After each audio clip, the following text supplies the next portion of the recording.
好，来继续来看美中贸易战。美国对中国的华为公司祭出出口的禁令。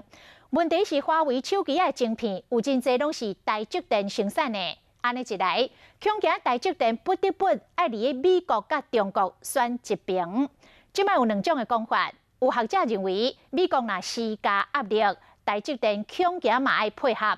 但是嘛，分析师认为，美国的苹果公司才是台积电重要的客户，所以就算台积电无出货予华为，嘛未受到伤大的冲击。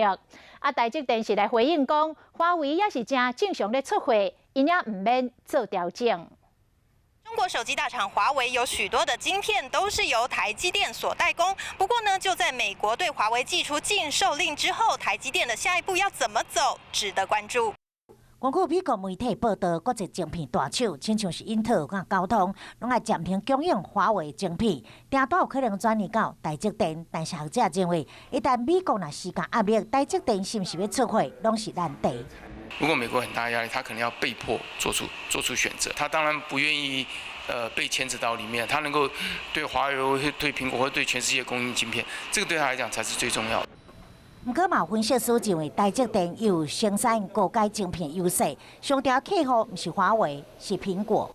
台湾的电子零组件的厂商仰赖苹果订单的这个幅度，其实相对还是比较深。目前在华为订单的这个比重上面，还是相对的比较低。台积电的出口管理有一套非常完备而且缜密的系统。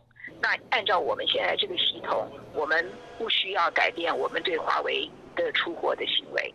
台积电表示，对华为供货一切拢正常，只是美中贸易战一日若无停火咧，恐惊包括台积电在内台厂，拢得随时关注上新的战况，提前做好准备。